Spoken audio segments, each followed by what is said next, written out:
একজন ভাই প্রশ্ন করেছেন যে নামাজি ব্যক্তি কতটুকু সামনে দিয়ে হাঁটা যাবে। এটা আমাদের প্রায় আমরা এই পরিস্থিতির মুখোমুখি হই যে নামাজি ব্যক্তির সামনে দিয়ে হাঁটা যাবে কিনা। এক্ষেত্রে উত্তর হচ্ছে, জামাত চলাকালীন সময়ে ইমাম সাহেবের সামনে যদি সূত্রা থাকে, ব্যারিয়ার থাকে, তাহলে মুসল্লিদের সামনে দিয়ে হাঁটা চলা করতে সমস্যা নেই, প্রয়োজনে। কারণ সূত্রাতুল ইমামি সূত্রাতুল মুসল্লি, ইমামের সূত্রাতেই মুসল্লিদের সূত্রা হয়ে যায়।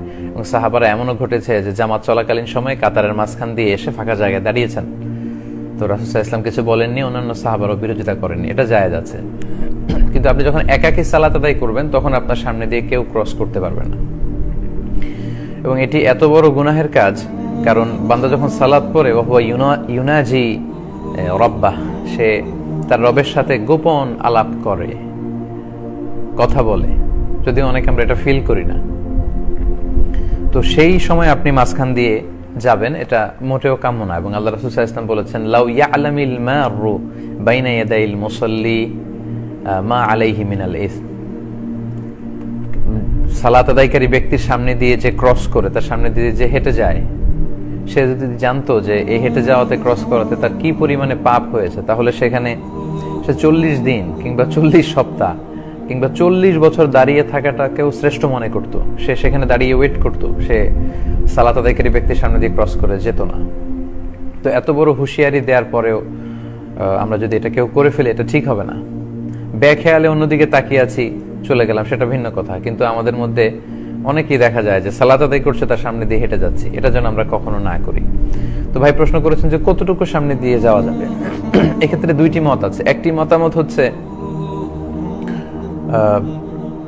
সিজদার জায়গা যদি সূত্রা কেউ দেয়, প্রথম কথা হচ্ছে কেউ যদি সূত্রা দিয়ে সালাত পড়ে, তাহলে সূত্রার বাইরে দিয়ে আপনি যেতে পারবেন, সূত্রার ভেতর দিয়ে আপনি যেতে পারবেন না, এক্সেপ্ট মসজিদুল হারাম, এরকম খুব ক্রাউডি জায়গা যেখানে, যেটা মাতাফ এবং মুসাল্লা একসাথে, তাওয়াফেরও জায়গা আবার সালাতেরও জায়গা, তখন সামনে দিয়ে গেলে সেটা ভিন্ন ব্যাপার।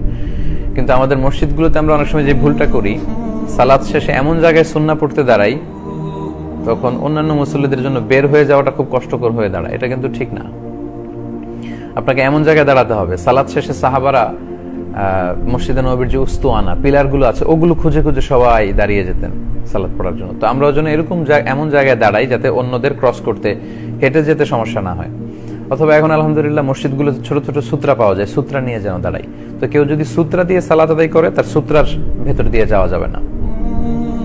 আর সূত্রা ছাড়াও যদি পড়ে, তাহলে তার সেজদার জায়গা পর্যন্ত যাওয়া যাবে না, তার বাইরে দিয়ে যাওয়া যাবে। আরেক বর্ণনায় আছে সালাসাতু আযরু, 3 গজ বা 3 হাত। আপনি যেখানে মুসাল্লায় সালাত আদায় করতে দাঁড়ালেন, 3 হাত হিসেব করে তার বাইরে দিয়ে যেতে হবে, এর ভেতর দিয়ে আপনি যেতে পারবেন না। এবং এটাকে আল্লাহ রাসূল সাল্লাল্লাহু আলাইহি ওয়াসাল্লাম এতটা শক্তভাবে প্রেসক্রাইব করেছেন যে কেউ যদি সূত্রা দিয়ে সালাতে দাঁড়ায়, আর এই সূত্রার মাঝখান দিয়ে কেউ যদি ক্রস করতে চায়, তাহলে ফালিয়াদফাহু, মুসল্লি যেন তাকে থামিয়ে দেয়। আপনি সালাত পড়ছেন, সূত্রা দিয়ে কেউ যাচ্ছে, আপনি তাকে থামিয়ে দিবেন। আল্লাহ রাসূল সাল্লাল্লাহু আলাইহি ওয়াসাল্লাম এটা রেকমেন্ড করেছেন, এতে সালাত নষ্ট হবে না। সে হয়তো বেখেয়ালে যাচ্ছিল, আপনি থামিয়ে দিলে সে বুঝে যাবে, এই পাপ থেকে সে বেঁচে যাবে। আবার যদি আসতে চায়, আল্লাহ রাসূল সাল্লাল্লাহু আলাইহি ওয়াসাল্লাম বলেছেন ফালিয়ুকাতিলহু, সেজন্য তাকে ধাক্কা মারে, সেজন্য তাকে অ্যাটাক করে। তো অ্যাটাক করার উদ্দেশ্য এই না যে আমি সালাতে পড়ে সালাত চলাকালীন অবস্থায় আরেকজনকে আঘাত করবো, ঘুষি মারবো না। এটা আল্লাহ রাসূল সাল্লাল্লাহু আলাইহি ওয়াসাল্লাম গুরুত্ব বুঝিয়েছেন এবং তাকে যেন আমরা আটকে দেই, এটা বুঝিয়েছেন।